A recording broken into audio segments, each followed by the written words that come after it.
Em dezembro, Chavez foi condenada por assassinato após Lopes testemunhar contra ela para reduzir sua sentença. Durante o julgamento, os investigadores disseram que Kimmy era torturada diariamente.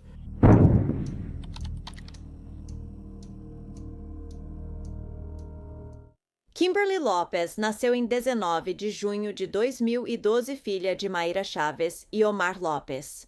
Ela tinha uma irmã mais velha e era uma menina feliz. Diziam que Kimberly era um bebê calmo e doce. Ela adorava fazer barulhos engraçados e brincar na areia da praia. Ao nascer, Kimberly testou positivo para metanfetamina e maconha. Dias após nascer, ela foi tirada da mãe e colocada em um lar adotivo. E Kimberly viveria com uma família adotiva muito amorosa, Karen e Kevin Rogers. Ela prosperou em seu novo lar e foi adorada pelos pais adotivos. Ela também tinha um irmão mais velho na casa adotiva que adorava brincar com Kimberly. No entanto, a pequena Kimberly seria reunida com seus pais em fevereiro de 2013, quando tinha apenas 8 meses de idade. Em julho de 2016, alguém ligou para as autoridades preocupado com Kimberly, e uma assistente social foi à casa no quarteirão 900 da Denver Place, em Oxnard, Califórnia, para averiguar.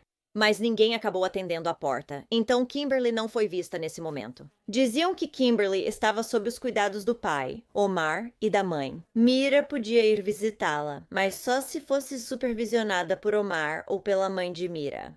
Por motivo desconhecido, o Serviço de Proteção à Criança só revisitou a família 2 meses depois, em setembro. Desta vez, ao serem questionados sobre Kimberly, os pais contaram à assistente social que a entregaram a um homem de Tijuana, que foi como um padrasto para ela. Quando as autoridades encontraram o homem e sua família no México, ele afirmou não conhecer a menina. Ele nunca tinha ouvido o nome dela até agora. Após isso, a polícia abriu um caso de desaparecimento e iniciou a busca por Kimberly. O Departamento de Polícia de Oxnard criou uma força-tarefa para buscar Kimberly e, em seguida, o FBI também se envolveu. Uma recompensa de $10 mil também acabou sendo oferecida por qualquer informação sobre o paradeiro da garotinha. A última vez que alguém viu Kimberly foi quando uma assistente social do Serviço de Crianças e Famílias do Condado de Ventura visitou a casa da família em 10 de março de 2015. A questão é que a família de Kimberly mudava de lugar o tempo todo, então era difícil acompanhá-los. Infelizmente, as detetives tiveram dificuldade até para achar uma foto recente da Kimberly. A única foto mostrada ao público após seu desaparecimento foi tirada em fevereiro de 2015 numa festa de aniversário. Ela aparecia ao fundo da imagem, então a polícia ampliou para usar no panfleto de criança desaparecida. Exatamente um mês após o desaparecimento de Kimberly, em 7 de outubro de 2016, seus pais, Omar e Mira, foram presos na cadeia do Condado de Ventura sob a acusação de desacato ao tribunal por não informarem as autoridades onde sua filha Kimberly estava localizada. Mesmo sem poder informar as autoridades onde a filha estava, os pais mentiram dizendo que ela estava no México. E as histórias deles continuavam mudando. Mesmo assim, os promotores demoraram 1 ano para acusar Omar e Mayra de perjúrio. Mesmo assim, ninguém foi acusado de assassinato, mas todos estavam presos com fiança de $1 milhão. As autoridades acreditavam que Kimberly estava não só desaparecida, mas morta. A polícia usou cães farejadores de cadáver. Cães farejaram o Chrysler Petit Cruiser da família em busca de restos humanos, e 2 deles detectaram esse cheiro atrás do banco do motorista. Quando Mayra, mãe de Kimberly, foi entrevistada por detetives, disse que sua filha estava com ela e Omar quando foram a Tijuana em junho de 2015. Mayra disse que eles deixaram a menina na rua e voltaram para Oxnard sem ela. Mayra, no entanto, acabaria admitindo mais tarde que, quando eles foram para Tijuana, Kimberly já não estava viva.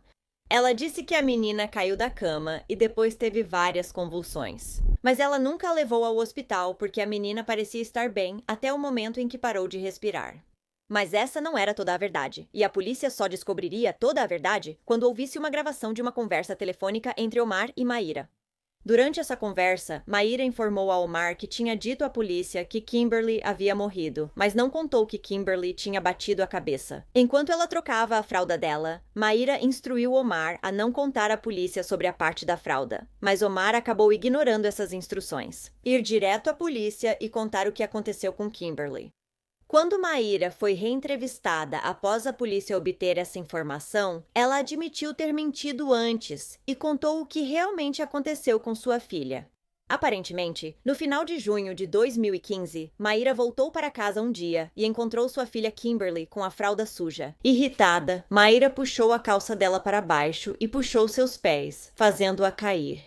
Isso fez com que a garotinha girasse e batesse a cabeça no chão duro. Maíra contou que a cabeça de Kimberly fez um barulho alto, como se esmagasse, ao bater no chão, mas ela não chorou nem teve ferimentos visíveis, então a mãe não se preocupou. Cerca de meia hora depois, Kimberly gritou "Mamãe" e desabou no chão. Kimberly teve convulsões, rigidez e dificuldade para respirar. A convulsão durou cerca de 30 segundos, mas depois ela falou e andou, então os pais decidiram não levá-la ao pronto-socorro. Cerca de 45 minutos depois, Kimberly teve outra convulsão, ficou rígida e teve dificuldade para respirar. Essa convulsão foi ainda mais longa, cerca de 90 segundos. Maíra contou que, após a convulsão, o corpo de Kimberly ficou mole como gelatina. Ela disse que dessa vez, sua filha não andava nem falava. Maíra e Omar, mais uma vez, não buscaram atendimento médico para a filha por medo de que a filha mais velha de Maíra fosse levada. Depois que essa segunda convulsão aconteceu, os pais de Kimberly a pegaram, a enrolaram em um cobertor e apenas esperaram que ela dormisse. Mas um líquido vermelho saía do nariz dela. Eles sabiam que ela precisava de ajuda médica e não apenas dormir. Não tinham como não saber disso. Por volta das 22, Kimberly ainda respirava sozinha, mas seu corpo parecia gelatina. Mesmo assim, Omar e Maíra decidiram simplesmente ir dormir às 3 da manhã. Omar acordou para ver Kimberly, mas ela não estava respirando. Ele notou que ela estava rígida e sem batimentos cardíacos. Omar acordou Maíra e contou que a filha deles havia morrido, cerca de 1 hora depois, às 4 da manhã. Omar foi até a casa da mãe de Maíra, Maria Lopes, e contou a ela que Kimberly havia morrido. Mesmo que Omar e Marie tenham o mesmo sobrenome. Ela é mãe de Maíra, não dele, mas em vez de chamar a polícia, a mãe de Maíra. Maria disse a ele que deveria ir ao México para esconder o corpo da neta dela. E então ela lhe deu as chaves do seu PT Cruiser e 300 em dinheiro. Omar então voltou para casa dirigindo o PT Cruiser da sogra. Então ele colocaria o corpo do filho atrás do banco do motorista. No chão, Omar então colocou roupas ao redor do corpo de Kimberly, para parecer que ele estava apenas carregando uma pilha de roupas sujas. A partir daí, ele e Maíra, junto com o corpo de Kimberly, partiram para o México, mas pouco antes de chegarem à fronteira mexicana. Omar tiraria Kimberly do chão do carro e a colocaria na cadeirinha dela. Ele queria fazer parecer que ela estava apenas sentada na cadeirinha, dormindo, mas para conseguir colocar o corpo dela de volta na cadeirinha. Como ela já estava morta há muito tempo, Omar precisou pressionar sua cintura e joelhos para reposicionar o corpo. O corpo de Kimberly já exalava mau cheiro e iniciava a decomposição. Então, os pais malvados cruzaram a fronteira do México às 9 horas e eles passaram as próximas 10 a 12 horas procurando uma área isolada para enterrar o corpo de Kimberly. Ao encontrar um local, colocaram o corpo dela em um saco plástico e cavaram uma cova rasa. Em seguida, puseram o saco na cova e cobriram com terra e plantas. Mas em vez de ficarem tristes por terem acabado de perder a filha e enterrá-la, em vez disso, Omar e Maíra foram a um bar em Tijuana e tomaram alguns drinks. Inacreditável, ou meio que acreditável, porque, Cerca de 1 semana depois, cruzaram a fronteira de novo e voltaram para Oxnard. Depois, reuniram seus pertences e foram viver com a mãe da Maíra. E a mãe da Maíra dizia ao casal que eles deveriam ter queimado o carro. Meses após enterrarem Kimberly, os pais ficaram paranoicos com a possibilidade de alguém encontrá-la. Então, no final de julho, eles novamente pegaram o carro pêssego e o levaram até Tijuana. Lá, eles pegaram o corpo da filha, colocaram-no de volta no carro e foram para uma casa que a mãe de Maíra, Maria, tinha ajudado eles a alugar em Tijuana. Maria também os ajudou a comprar eletrodomésticos e móveis novos para a casa. O motivo pelo qual Maíra e Omar estavam alugando essa casa no México era, na verdade, horrível. Os pais estavam lá para se livrar dos restos mortais de Kimberly, e fizeram isso quebrando os ossos dela com um alicate. Depois, eles tentaram dissolver os restos mortais dela em um balde com água sanitária e água, que mais tarde despejaram em uma pia da casa que estavam alugando. o que não pôde ser jogado pelo ralo. Eles então espalharam em vários lugares por Tijuana. Depois disso, eles voltaram para casa em Oxnard e Maíra passou a se referir à filha como a vadiazinha. Olha quem fala. Os investigadores acreditavam que Kimberly, na verdade, foi morta em 22 de junho de 2015, logo após seu terceiro aniversário. Então, em janeiro de 2018, quase 3 anos depois que Kimberly foi morta, os promotores finalmente tinham provas suficientes para acusar Omar e Maíra pela morte da filha deles. Maíra também foi acusada de agressão a uma criança causando morte, além de tortura, com base em eventos que aconteceram em 2013. A fiança tanto de Maíra quanto de Omar foi fixada em 5 milhões. A avó de Kimberly, Maria Lopes, também foi presa e acusada de conspiração para destruir e ocultar provas. Ela ficou detida sob fiança de 200 mil de... O que aconteceu com Kimberly não foi apenas um erro isolado cometido por sua mãe amorosa. Não. Na verdade, Kimberly vinha sendo abusada por sua mãe desde que foi devolvida para ela em 2013. Poucos dias após Kimberly ser devolvida à mãe, Maíra, ela começou a abusar da filha. Ela a batia em quase todas as refeições, dizendo que comia devagar. Ela até empurrou Kimberly da cama uma vez porque achou que seria engraçado. Então, em julho de 2013, quando Kimberly tinha acabado de completar 1 ano de idade, seu pai, Omar, começou um programa de licença do trabalho que duraria 3 meses. Isso significava que ele ficaria longe, deixando Kimberly e a irmã só com a mãe, Mira. E durante esse período, Mira acabou recaindo no uso de metanfetamina e heroína. Enquanto Omar estava ausente, a meia-irmã de Mira ia ver como tudo estava. Uma vez, quando ela foi até lá, viu Mira colocar Kimberly no berço e depois jogar um travesseiro e um cobertor sobre o rosto do bebê. Quando a meia-irmã pediu para Mira tirar o objeto, para que Kimberly não sufocasse, Mira disse que não se importava se a criança sufocasse, porque ela era irritante e feia. A meia-irmã de Mira também percebeu que a pequena Kimberly tinha hematomas e crostas no rosto, mas sua irmã mais velha não tinha nenhum. Meses depois, no fim de 2013, uma pessoa anônima denunciou ao Serviço de Proteção à Criança que Kimberly tinha vários ferimentos. Uma assistente social visitou Mira e constatou que Kimberly estava muito abaixo do peso. Ela apresentava hematomas, escoriações, mordidas e queimaduras pelo corpo. A mãe afirmou à assistente social não saber a origem dos ferimentos da filha. No entanto, ela estava sempre se machucando. Desculpa típica. A polícia então conduziu uma investigação de abuso físico a pedido da assistente social. Uma detetive examinava Kimberly e fotografava seus ferimentos. E durante uma entrevista com a mãe dela, Mayra, ela simplesmente dizia à polícia que a filha caía muito. A mãe alegou que alguns dos hematomas eram porque ela escorregou na banheira, outros eram do cinto de segurança apertando a menina. Mayra culpou outros hematomas em outra criança por machucar Kimberly no parquinho. Mas, independentemente das desculpas de Maíra, dessa vez, Kimberly foi retirada de casa e colocada de volta sob os cuidados da sua amorosa família adotiva. Na época, uma assistente social notou que Kimberly havia machucado alguns dedos. Ao entrevistar Maíra sobre o ocorrido, ela disse que Kimberly só se machucou ao prender os dedos na gaveta de uma cômoda. Ela não buscou atendimento médico por medo de perder a outra filha.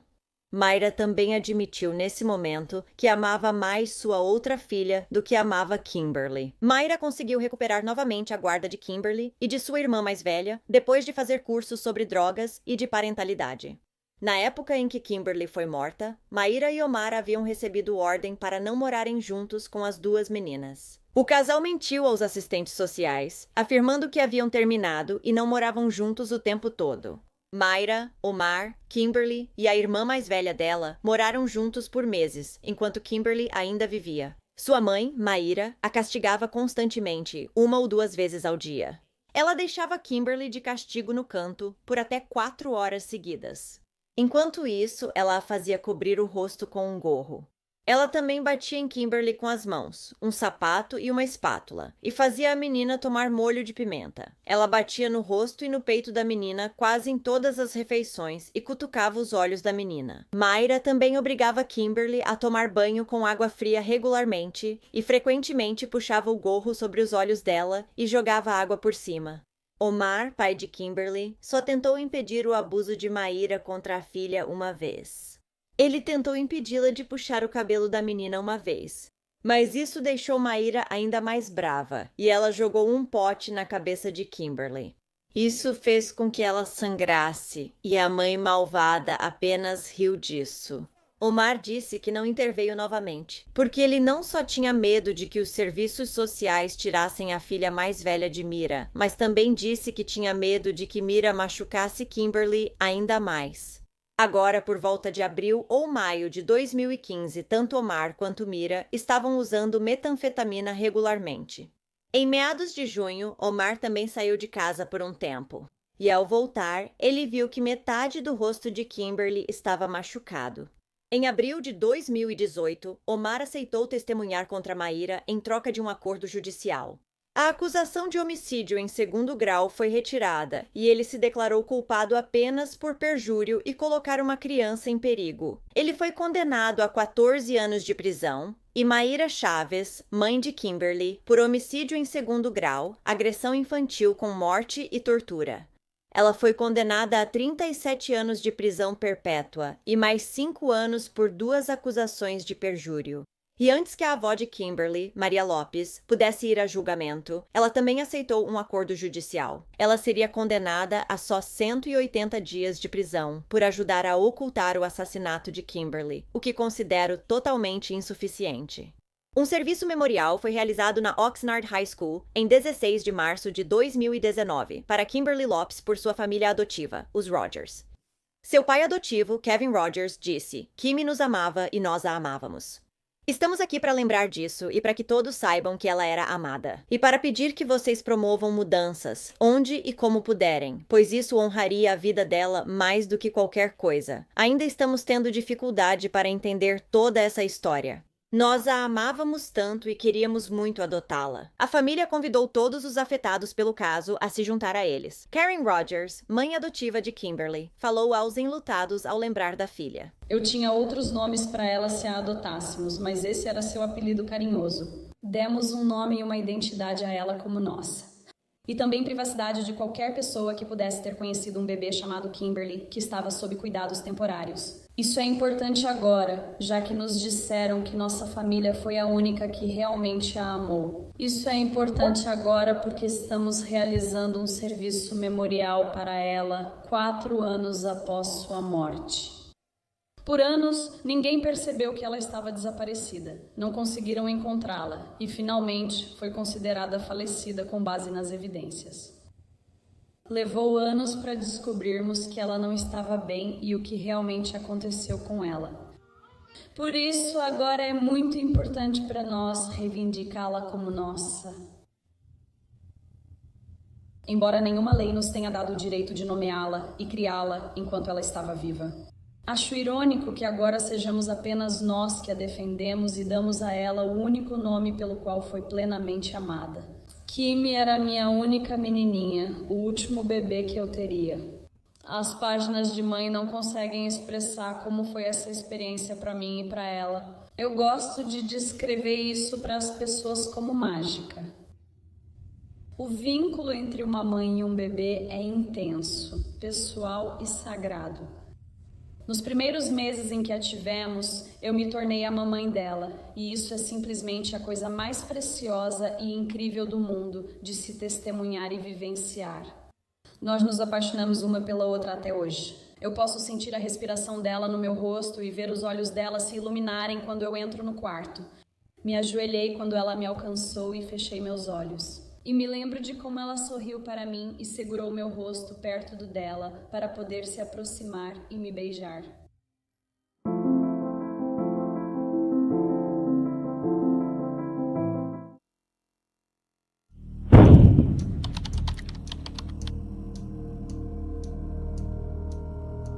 Emily Beringer nasceu no Dia de Ação de Graças em 2015. Ela nasceu 8 semanas prematura, filha de Amanda Adkins.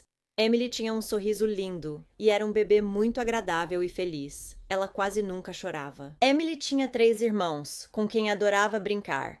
Ela tinha 3 irmãos, Nathaniel, 7 anos, Carly, 6 e Cameron, 2. E quando Emily tinha 10 meses de idade, ela estava apenas começando a dar seus primeiros passos e balbuciava algumas palavras. Ela era muito amada por toda a sua família. No verão de 2016, a mãe de Emily, Amanda, decidiu se mudar de sua casa em Maryland para a Virgínia Ocidental para começar uma nova vida para ela e sua família. Ela havia morado anteriormente perto de Baltimore e, sabendo que não era um lugar seguro para criar crianças, decidiu que a Virgínia Ocidental, por ser uma região mais rural, seria uma ideia melhor para elas. Após a mudança de sua família para a Virgínia Ocidental, Amanda conheceu Benjamin Taylor, conhecido como Benji. Como era conhecido, Benji conquistou Amanda completamente. Ele parecia perfeito, sempre queria estar com ela e adorava sair com ela e as crianças. Ele agia como se já fosse parte da família aos olhos de Amanda. Era um cara ótimo, era perfeito. Na verdade, em agosto de 2016, Benji até postou uma foto no Facebook dele e da Amanda se beijando. Em 7 de setembro, ele mudou o status para em um relacionamento com Amanda Adkins, agora. Benji tinha um pequeno histórico criminal. Ele tinha antecedentes por roubo e também já havia violado a liberdade condicional 2 vezes. E apenas alguns meses depois que eles se conheceram, Benji já tinha se mudado para a casa com Amanda e os filhos dela. Então, no dia 2 de outubro, Amanda e seus 3 filhos mais velhos foram dormir. Por volta das 21 horas, Benji decidiu ficar acordado por mais tempo, pois não estava cansado. Emily também não, então sentou-se no balanço da sala de estar. Enquanto Benji desceu para o porão para lavar roupa, em algum momento ele acabou levando Emily para baixo enquanto terminava a lavanderia e ouvia música. Amanda acordou por volta das 4 da manhã e ela olhou o berço de Emily. Ela não estava lá, e seu namorado Benji também não estava deitado ao lado dela na cama, então ela não sabia onde nenhum dos dois estava. Ela achou que eles poderiam ter dormido lá embaixo, um no sofá e outro no balanço, mas ao descer para conferir, não os encontrou na sala de estar. Então Amanda desceu para o porão porque lembrou que Benji disse que ia lavar algumas roupas.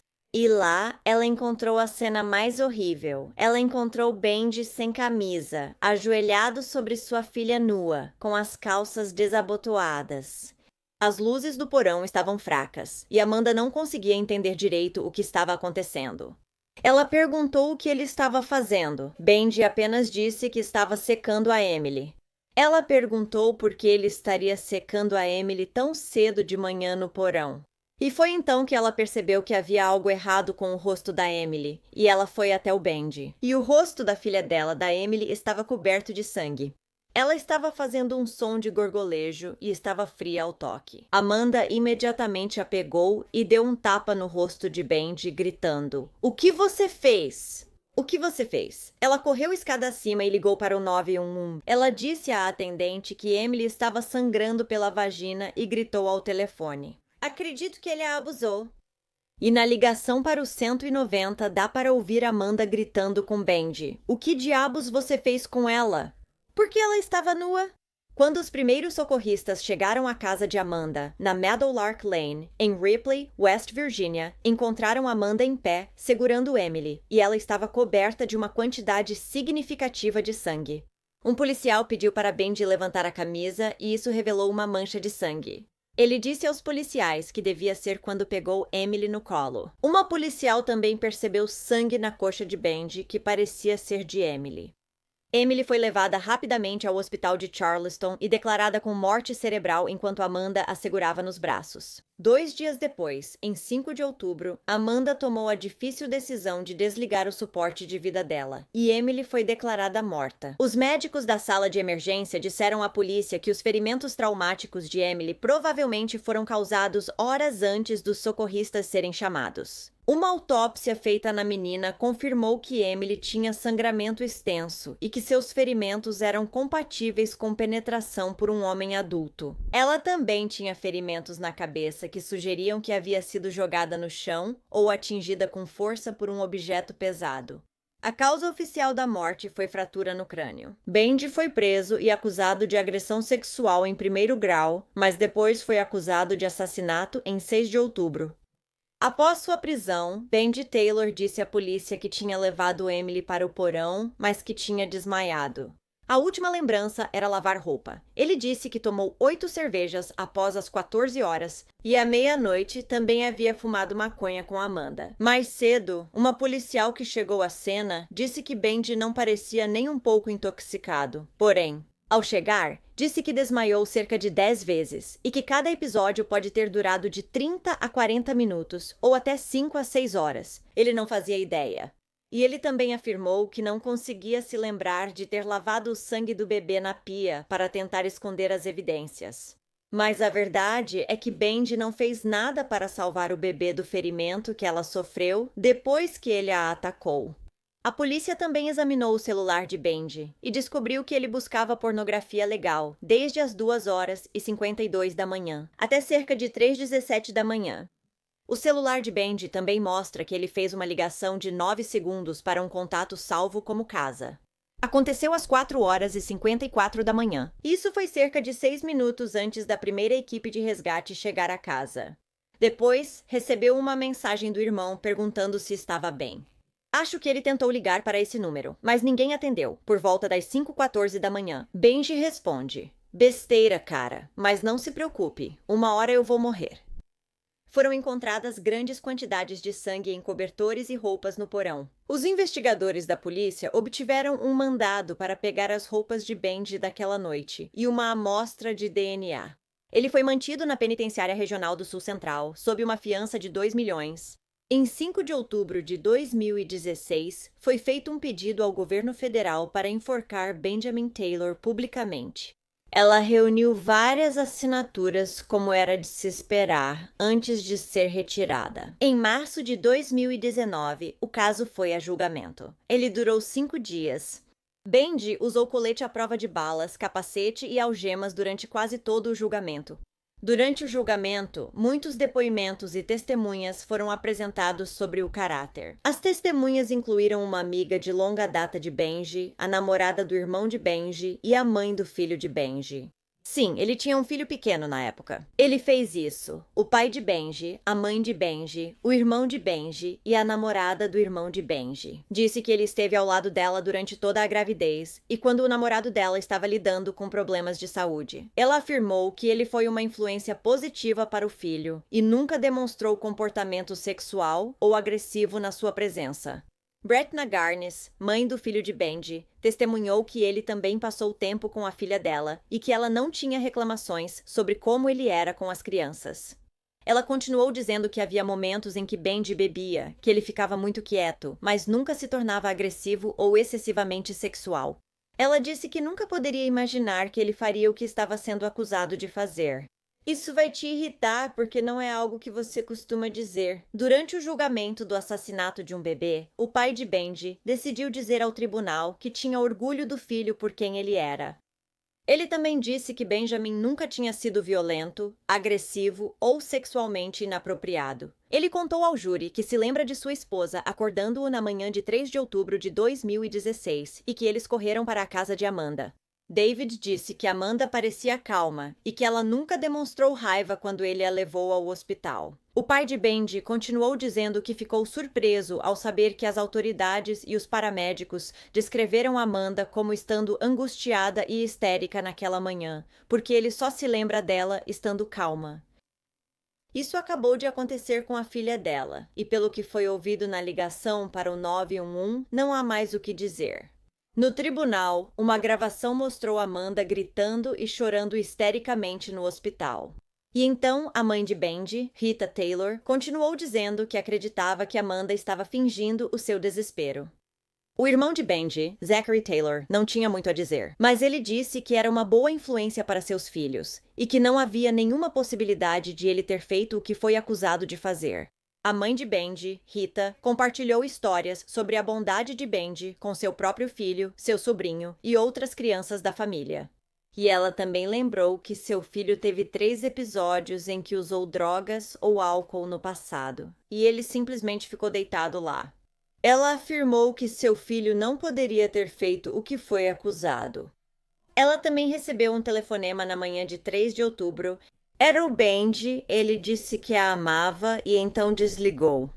Os promotores também perguntaram à mãe do Benji se ele já tinha saído de um apagão segurando uma criança ferida. Ele teria ligado para o 911, ao que a mãe do Benji respondeu, sim. Porque o 911 só foi chamado quando a Amanda chegou lá embaixo? Isso não faz sentido. Uma gravação de áudio também foi reproduzida no julgamento de Benji, enquanto ele estava preso. Enquanto falavam ao telefone, ouviram Benji dizer que não sabia que o bebê sangrava, até que alguém contou a ele que ela estava. Em outra gravação, Benji diz para alguém: "Eu não tenho medo de ser punido pelo que eu fiz." Segundo Benji, no tribunal, ele tentava construir um relacionamento com Emily. Ele disse que a intenção dele era se casar com Amanda e começar uma família com ela. Ele também disse que entrava no quarto da Emily e ela sempre sorria para ele. A promotoria também perguntou ao Benji se seria fora do seu caráter brincar sobre machucar alguém durante o sexo. Ele disse: sim, isso não era algo que ele faria. A promotora mostrou a ele prints de postagens feitas por ele no Facebook. Havia muitos memes brincando sobre dor e sexo. Em junho, Benji também se gabou no Facebook, dizendo: "Eu nunca vou pedir desculpas por ser uma tarada por sexo." Ele gostou tanto da mensagem que realmente a colocou como foto de capa do perfil dele. Amostras do chão do porão. Testou positivo para sangue, e na fralda da pequena Emily havia sangue, assim como o que se presumiu ser fluido masculino encontrado. Resultados semelhantes foram obtidos com um kit de agressão sexual e a calça de Benji naquela noite também teve resultado positivo para fluidos masculinos. A defesa chamou uma ex-vizinha para depor. Barbara Kay morava perto de Amanda na época desse acontecimento. Atrás da parede do quarto de Barbara Kay ficava o apartamento de Amanda. Na noite do ataque a Emily, Kay afirmou estar na cama. E então, por volta de 12h31, ela ouviu um bebê chorando e gritando. Ela se levantou e ia ligar para o 190, mas o choro e os gritos cessaram. Ela achou que estava tudo bem e voltou para a cama.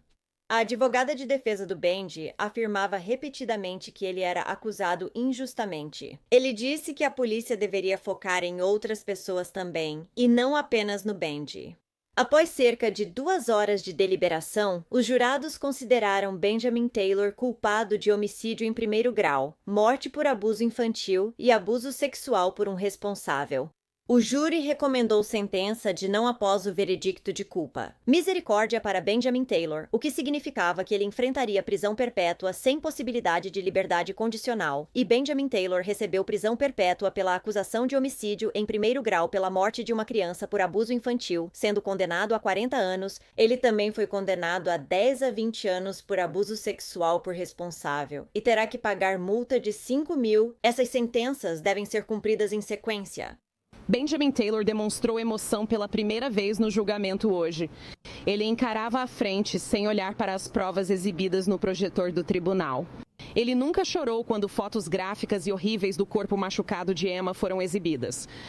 Após o veredicto, Benjamin Taylor chorou. Ouça o que disse a juíza Tatterson. Um veredicto do júri que o declarou culpado. O crime de homicídio em primeiro grau está contido na acusação 2 da denúncia.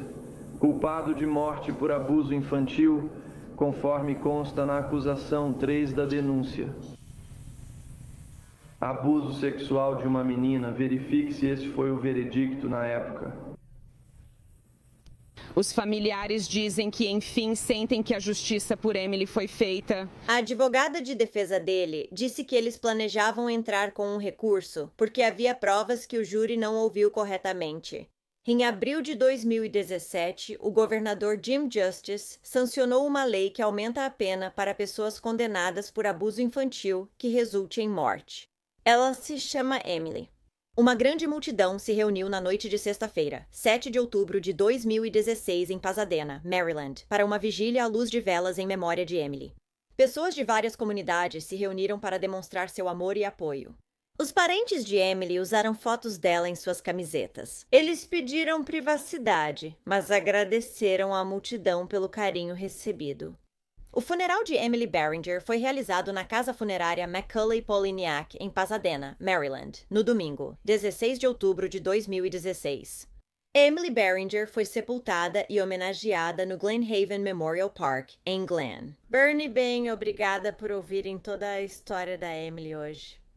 Esse caso é simplesmente horrível. Eu não entendo, nem um pouco. E esse é o pior tipo de monstro. Alguém que faria algo tão vil e atroz com um bebê doce e inocente. Benji era muito bom em esconder o ser humano horrível que ele é. o personagem. As testemunhas no julgamento todas o viam como uma boa pessoa, o que é muito difícil até de eu compreender. A pobre bebê Emily morreu de uma das maneiras mais horríveis que consigo imaginar, e esse homem merece tudo de ruim que acontecer com ele na prisão. Se curte True Crime e quer ouvir minhas histórias, inscreva-se e ative as notificações. Assim você saberá quando eu postar novos vídeos, de 2 a 3 vezes por semana. Até a próxima e obrigada por assistir a Wicked World. Se cuidem, pessoal. Tchau!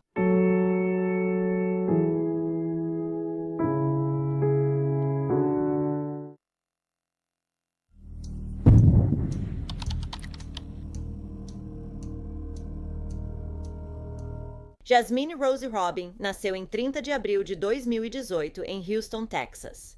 Ela nasceu 11 semanas antes, com 29 semanas de gestação. Os pais dela são Jason Robin Jr., de 24 anos na época, e Catherine White, de 21 anos. Jasmine era filha do meio entre 3 irmãos. Jasmine pesava apenas 1,3 kg quando nasceu, então passou os 2 primeiros meses de vida na unidade de terapia intensiva neonatal. Jasmine teve alta do hospital e foi para os pais em 3 de julho de 2018. Infelizmente, não tenho muito o que contar sobre a Jasmine, porque a Jasmine nunca teria a chance de ter uma personalidade boba, doce, empática ou animada. Ela não teria a chance de amar a cor roxa, ou de Oreo ser seu biscoito favorito, ou de assistir Frozen tantas vezes que acreditaria ser a Elsa. Jasmine não teve uma vida longa o suficiente para nada disso. Os pais de Jasmine estavam longe de serem cuidadores ideais. Catarina e Jason se conheceram 3 anos antes, em 2015, e ficaram noivos pouco antes do nascimento de Jasmine. Quando as duas se conheceram, a avó de Catarina tentou afastá-la de Jason. Ela sabia disso. Além de ter um problema de dependência química, ele também tinha uma longa ficha criminal, incluindo condenações por roubo, fuga, prisão e posse de drogas como crime. Mas Catarina não ouviu e logo foram morar juntos. Jason já participava do conselho tutelar desde os 13 anos. Ele era um adolescente problemático e foi acusado de abusar da família, o que resultou em sua detenção juvenil.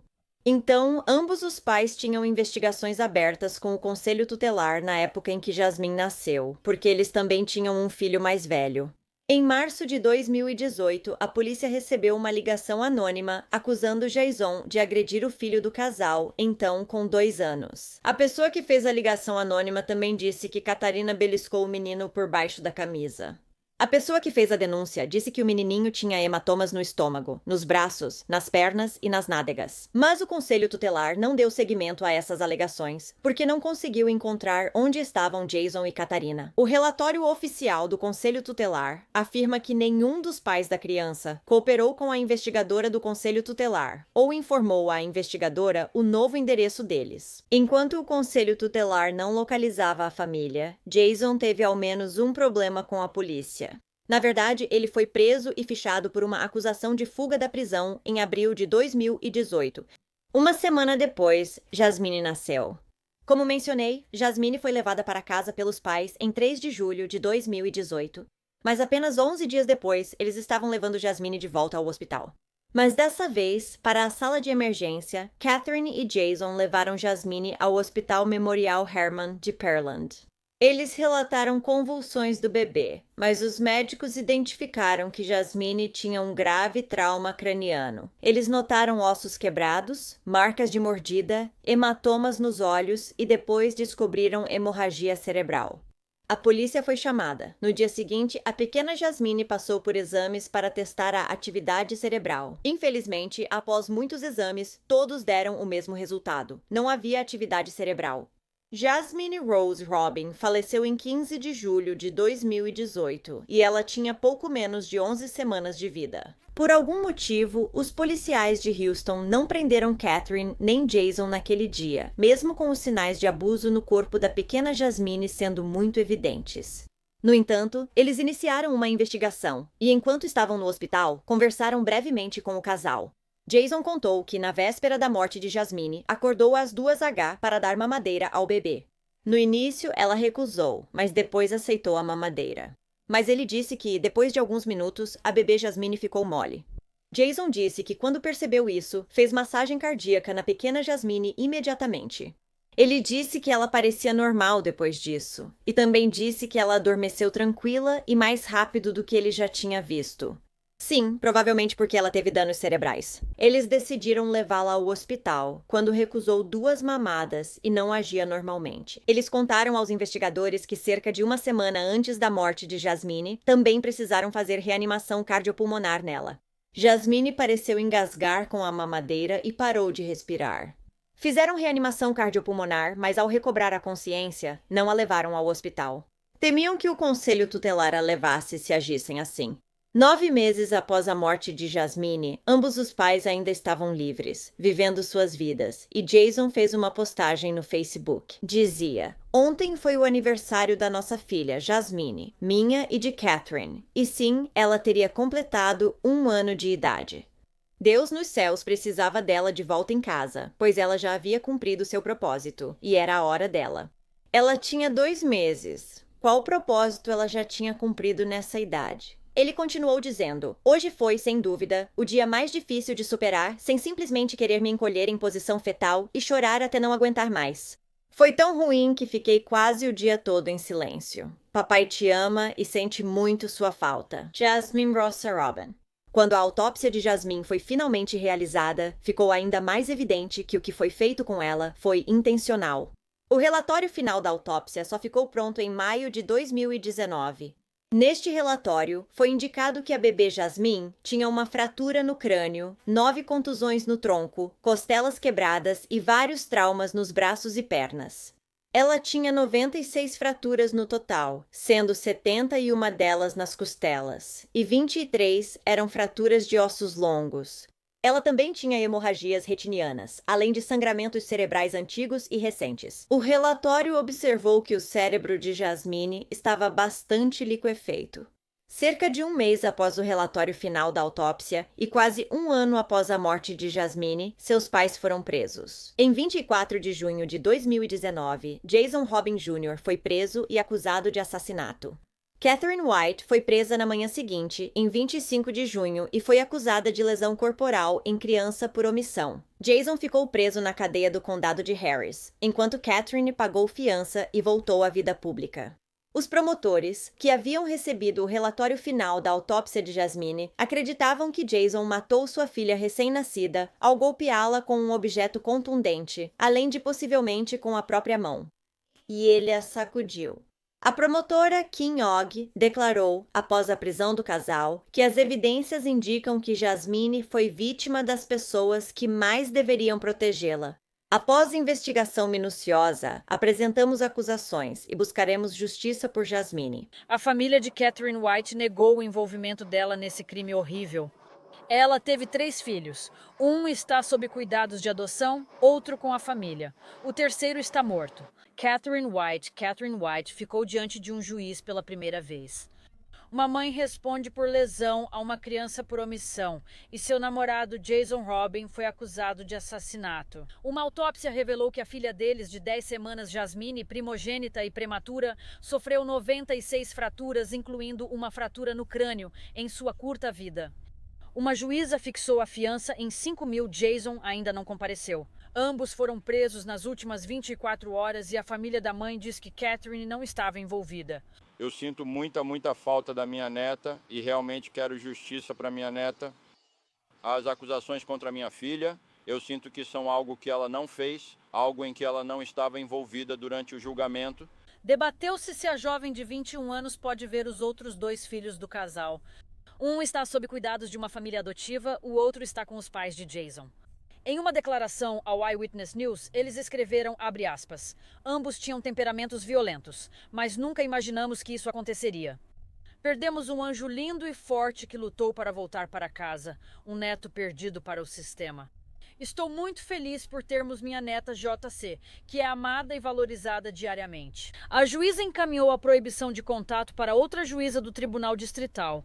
Os pais seguem presos. Quando Jason falou com a polícia desta vez, ele tentou convencê-los de que os hematomas e fraturas nas costelas de Jasmine foram causados quando ele tentou fazer reanimação cardiopulmonar nela. Durante esse interrogatório com a polícia, Jason admitiu que sua raiva podia ser incontrolável às vezes. Ele disse que uma das coisas que desencadeavam essa raiva era o choro de Jasmine, porque fazia seus ouvidos, abre aspas, zumbirem até o fim do mundo, e isso chegava aos seus pontos de raiva, como ele mesmo disse. Às vezes, sua raiva tomava conta dele e ele batia uma porta ou socava o chão. Sim, eu disse chão, não vidro. Eu sei que isso é meio estranho, eu pensaria em parede ou vidro, mas ele socava o chão mesmo assim. Jason disse que, para controlar a raiva, vinha lendo livros de psicologia. E ele nunca quis bater em Jasmine de qualquer jeito, porque ela era bonita demais, ele disse. Jason também teve que fazer um teste de drogas exigido pelo tribunal quando foi preso, e o resultado deu positivo para metanfetaminas, cocaína e maconha. Relatório do Serviço de Proteção à Criança apontou que os pais admitiram uso prévio de drogas.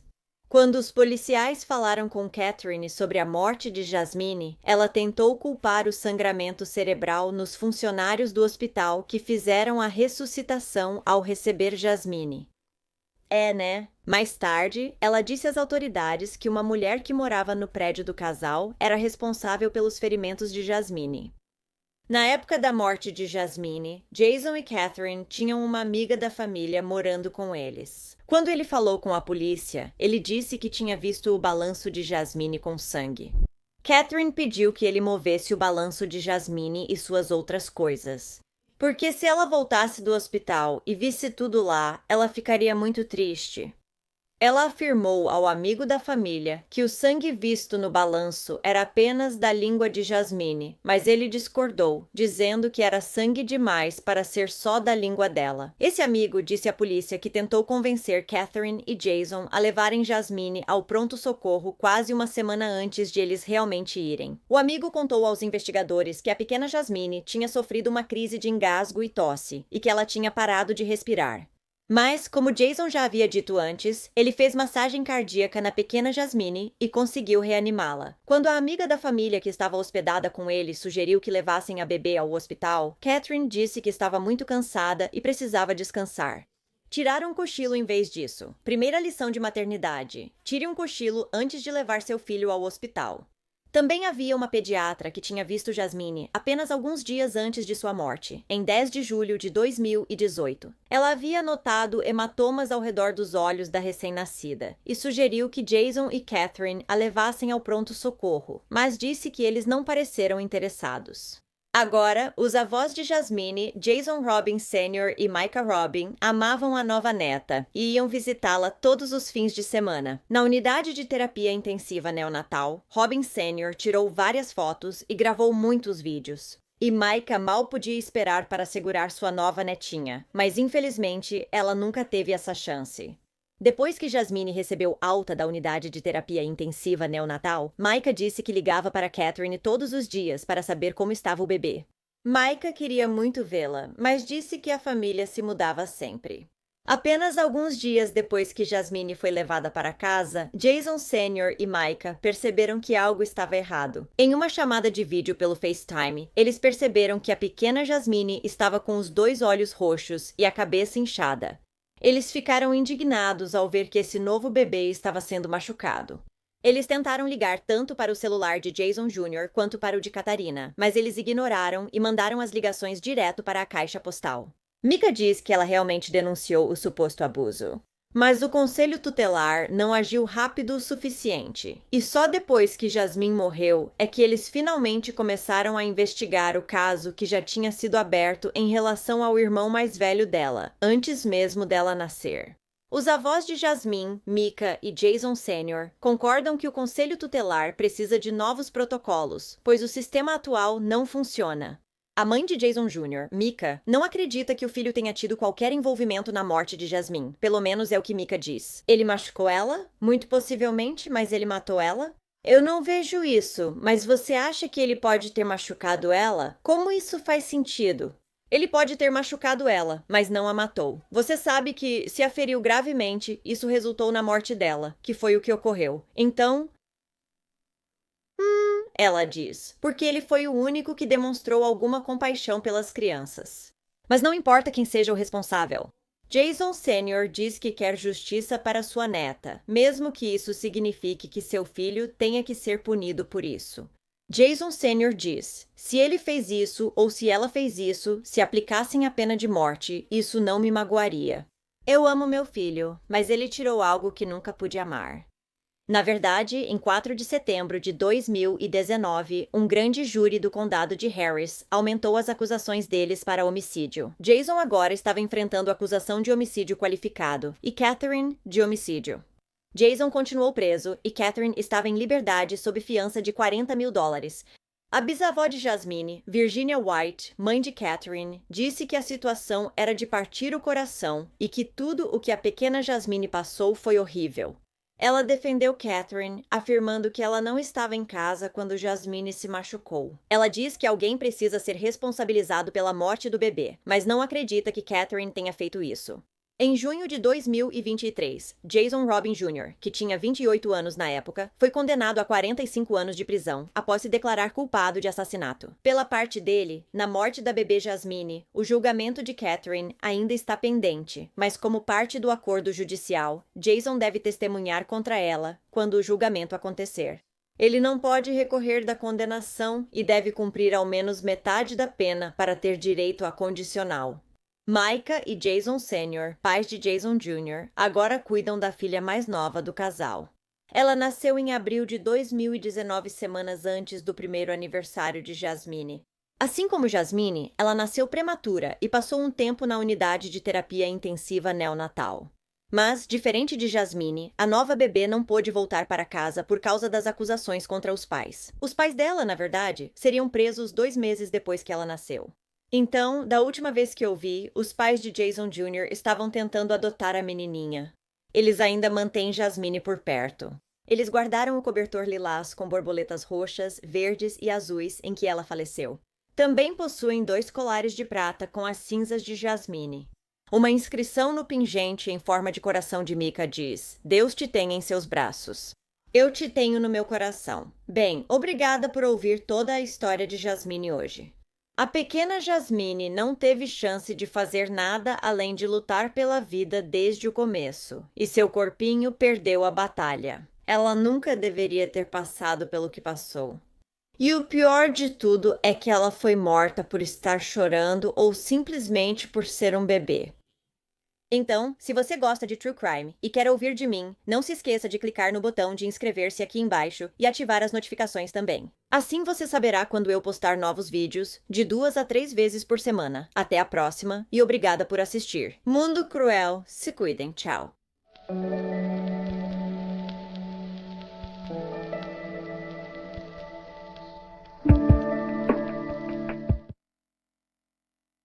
Criminosa, monstro, tudo isso. E especialmente, vou te transformar em herói. O que eu sei torna a sua decisão sempre difícil.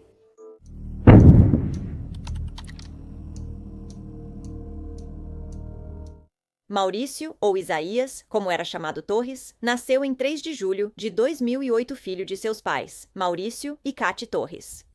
Isaías tinha 10 irmãos, entre eles sua irmã gêmea. Ele era um menininho divertido e carinhoso que adorava ajudar os outros. Sua cor favorita era laranja. Ele adorava Homem-Aranha e Toy Story. Ele também queria ser policial quando crescesse, e seus alimentos favoritos eram frango e macarrão com queijo. Isaías também adorava usar chapéus, cantar, dançar e contar piadas de knock-knock.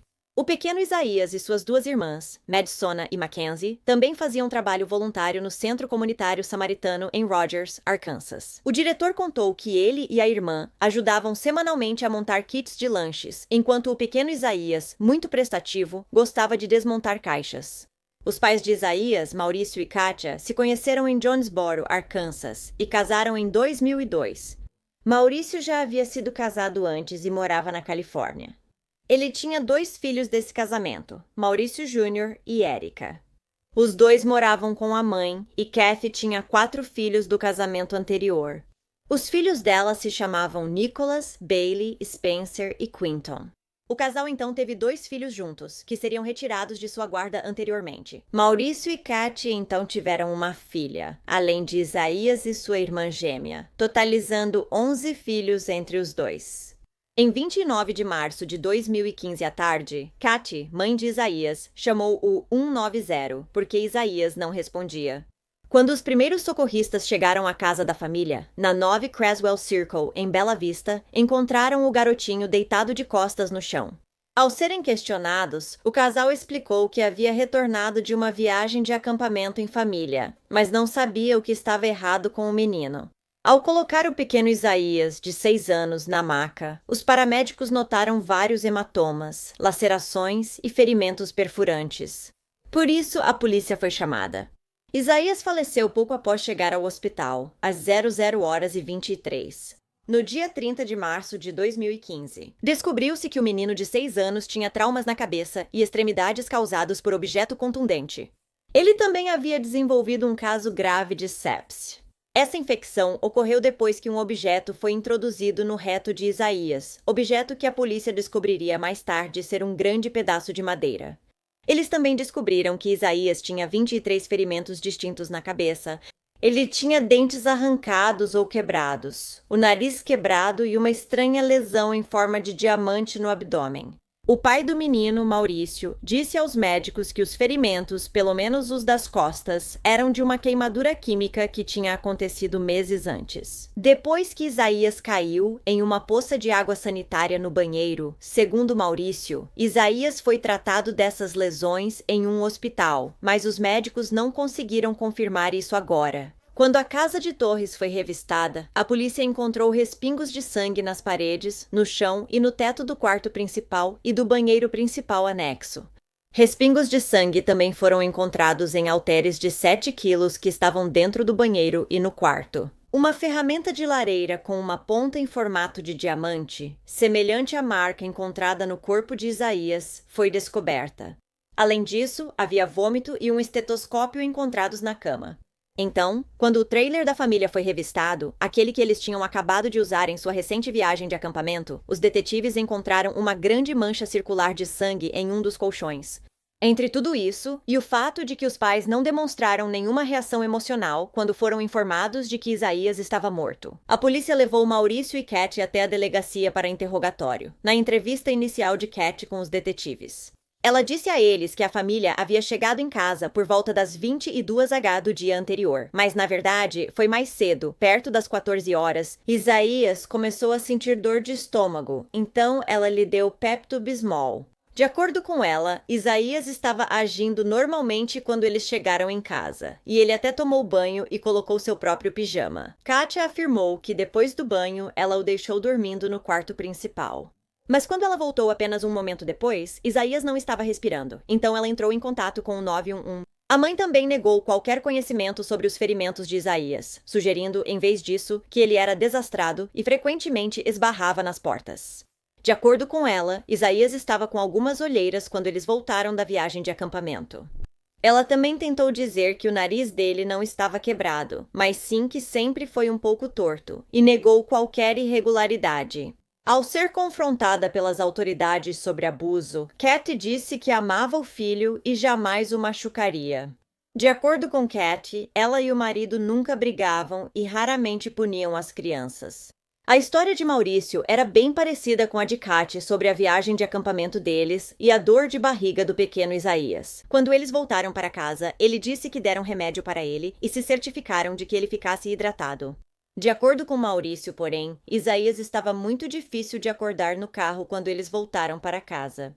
E ele não tinha tomado banho sozinho, como Katy disse, mas precisava de ajuda. Quando Maurício perguntou à esposa Katy se deviam levar o menino ao pronto-socorro, ela disse não.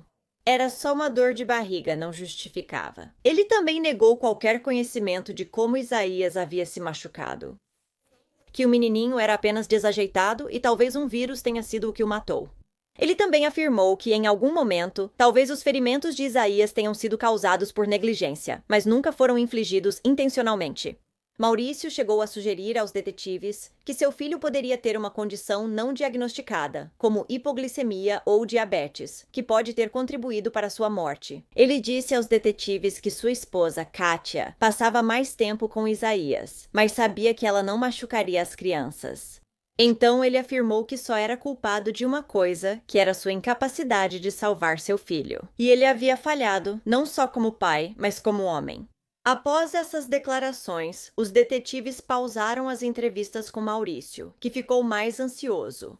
Então, quando retomaram a entrevista, Maurício fez vários comentários insinuando que achava que Cat o havia delatado ou o implicado em machucar o filho deles. Logo, marido e esposa começaram a se voltar um contra o outro. E, enquanto faziam isso, os detetives começaram a descobrir a verdade horrível sobre o que tinha acontecido com Isaías. Kátia havia mudado sua história e agora estava dizendo aos detetives que já tinha visto seu marido Maurício machucar o filho deles. De acordo com ela, ele batia nele com os punhos, fios de extensão e um cinto. Ela também admitiu que, em algumas ocasiões, chegou a bater em Isaías com esse cinto, mas não o fez com força suficiente para machucá-lo. As duas irmãs de Isaías, que tinham apenas 6 e 7 anos na época, também foram levadas para interrogatório. Mesmo tendo dito às autoridades que Maurício pediu que não falassem sobre a morte de Isaías, elas confirmaram a história do acampamento contada pelos pais, com algumas diferenças importantes, sendo uma delas que, na manhã em que Isaías morreu, uma de suas irmãs acordou e o encontrou amarrado na banheira com cadarços. Cat e Maurício ficaram furiosos com Isaías por ele comer um pedaço de bolo. A irmã também se lembrou de seu pai levando Isaías e arrastando-o para o trailer mais tarde naquele dia. Depois, ele o forçou a se despir e o agrediu com um pedaço de pau. Além disso, segundo a garota, Isaías teve que se sentar com bastante frequência durante a viagem, pois não estava se sentindo bem. Quando voltaram para casa, Isaías precisou ser carregado do carro. A garotinha disse às autoridades que Isaías estava tão desorientado ao chegar em casa que precisou da ajuda de toda a família. Tiraram as roupas dele e deram banho nele porque ele nem conseguia ficar de pé no chuveiro. Depois, Cat o vestiu com pijama, deu vitaminas em goma e chá verde antes de colocá-lo na cama. A menininha afirmou que Isaías estava agindo de forma muito estranha nesse momento. Em 7 de abril, cerca de uma semana após a morte de Isaías, Maurício, preso suspeito de matar o filho, pediu para falar com o capitão da polícia. Isso aconteceu depois que ele descobriu que sua esposa, Cat, havia solicitado uma ordem de proteção contra ele e agora o culpava pela morte de Isaías. Segundo Cat, ela não passou o dia inteiro com a família em 29 quando o 911 foi chamado. Ela disse que foi a Lowe's por volta das 14h30 e ficou fora por quase 1 hora. Durante esse tempo, Maurício ficou com o menino. Cat então disse a uma detetive que estava com medo do marido, Maurício, e que ele tinha machucado Isaías. É por isso que eles estavam lá agora. Quando a detetive foi falar com Maurício, a primeira coisa que ele fez foi reclamar das condições na cadeia. Ele disse que precisava de mais proteína porque tinha acabado de fazer uma cirurgia bariátrica e estava com frio porque não tinha um colchão adequado. Ah, coitadinho. Depois, ele passou a descrever sua esposa, Cat, como uma pessoa muito controladora, que era tão responsável pela morte de Isaías quanto ele. Maurício disse que a morte do filho foi um acidente durante uma viagem em família, mas afirmou que Isaías comeu um pedaço de bolo, o que enfureceu Cat. Então, como punição, ele forçou um bastão no reto de Isaías e depois o fez fazer agachamentos. Enquanto ele e Cat observavam, Maurício chegou a demonstrar o que havia acontecido para os detetives. Enquanto o garotinho fazia isso, os pais decidiram que ele não estava se movendo rápido o suficiente para o prazer doentio deles, então Cat o forçou ainda mais para baixo no bastão. Depois ela pegou o bastão e limpou tudo. Durante a confissão de Maurício à polícia, ele riu e afirmou que seu filho parecia tão fofo fazendo seus agachamentos, o que é uma das coisas mais doentias que já ouvi. De acordo com o pai, o bastão era algo que eles normalmente usavam para bater em Isaías, porque era a única coisa a qual ele respondia. Como o menino tinha problemas de raiva, ele disse: "Você já fez isso antes." Eu sei que é muita coisa, eu sei que são muitas coisas. Quanto tempo antes? No último domingo foi assim por um tempo. Normalmente eu estava batendo. Maurício culpava a esposa por abusar de Isaías e das duas filhas. Ele afirmou que Cat não tinha os mesmos problemas com as duas meninas que tinha com Isaías. E Maurício tentou dizer que frequentemente tentava impedir a esposa de machucar as crianças quando ele estava por perto. Ele também disse aos investigadores que não acreditava que Kathy se importasse com ele ou com os filhos deles e sentia que havia traído o filho. O motivo pelo qual ela não diz nada porque ela sabe que está igualmente culpada. Outra coisa que Maurício disse durante essa entrevista foi: "Quando meu filho morreu, uma parte de mim morreu para sempre." Ao final, Kathy e Maurício foram presos e acusados de homicídio qualificado, agressão de primeiro grau e lesão corporal. A questão é que o Serviço de Proteção à Criança já estava envolvido com a família há muito tempo, e eles investigaram várias denúncias de abuso contra os filhos de Maurício e Kathy. Mesmo antes do nascimento de Isaías, de acordo com a filha mais velha de Maurício, Érica Torres, o pai dela foi o pesadelo vivo dela e dos irmãos por muito tempo, quando a própria mãe deles se divorciou de Maurício. Antes de conhecer Kathy, ele perdeu contato com os filhos e teve os direitos parentais retirados. A filha dele, Érica, achava que tudo já tinha acabado em relação a ele machucar crianças. Mas quando ela soube que ele tinha tido mais filhos, ela ligou para o irmão, Maurício Torres Jr., e disse que estava apavorada com o que poderia acontecer com os novos filhos do pai deles. Então, em 2004, uma das filhas de Kathy do relacionamento anterior acusou Maurício de tê-la estuprado. A denúncia foi feita pela tia da menina, mas Maurício negou ter tocado a menina de 4 anos de forma inapropriada, e o caso seria encerrado por falta de provas físicas e pelo relato incompleto da vítima, que tinha apenas 4 anos. Maurício foi interrogado pela polícia de Jonesboro poucos meses depois. Em relação a mais acusações feitas pela filha de 4 anos de Kathy na época, a mesma menina. Mesmo com registros de que a menina e seus irmãos já haviam sido colocados em lares adotivos por acusações de abuso físico, o Serviço de Proteção à Criança novamente considerou as alegações infundadas. A menina de 4 anos disse aos investigadores que seu padrasto, Maurício, pediu que ela não contasse a ninguém, nem à própria mãe. Quando Maurício foi questionado sobre essas acusações, ele afirmou que o pai biológico da menina estava apenas tentando atacá-lo para conseguir a guarda. Kathy concordou com Maurício, dizendo que essas realmente eram apenas as intenções do seu ex-marido. Em agosto de 2007, outro relatório foi feito aos Serviços de Proteção à Criança, por alegações de abuso, mas também foi encerrado sem acusações contra Maurício.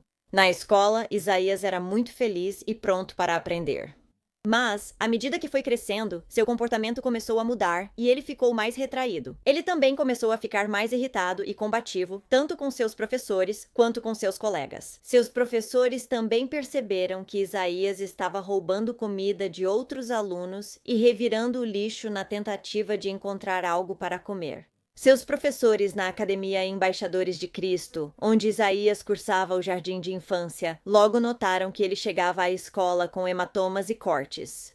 E esses ferimentos nunca cicatrizavam. As professoras passaram a anotar e relatar preocupações ao Departamento de Serviços Humanos do Arkansas. Parece que nada foi feito sobre essas preocupações, já que foram novamente marcadas como não comprovadas. Então, após esses relatos, Isaías e suas irmãs foram retirados da escola e passaram a estudar em casa no ano seguinte. Agora, mesmo que todas as crianças da casa estivessem sendo maltratadas, Isaías era tratado muito pior do que as outras. Enquanto os irmãos do menino recebiam refeições caseiras ou de restaurantes, ele era forçado a comer arroz com feijão ou sanduíches de pasta de amendoim. Isaías também tinha seu aniversário ignorado regularmente, e seus pais celebravam apenas sua irmã gêmea, dando a ela carinho e presentes. Além disso, Isaías nunca recebia presentes de Natal, e em vez disso, ganhava carvão. Com o passar do tempo, as coisas só pioraram para o menino, e Maurício fazia Isaías beber sua urina e comer suas fezes.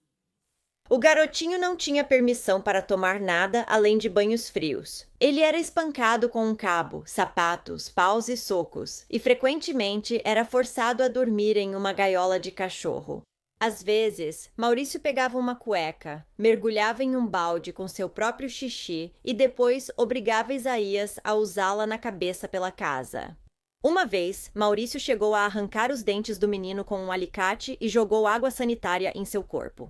As irmãs mais velhas de Isaías eram forçadas a bater nele com um pedaço de pau e às vezes vigiá-lo, para garantir que ele não escapasse de sua gaiola à noite ou roubasse comida.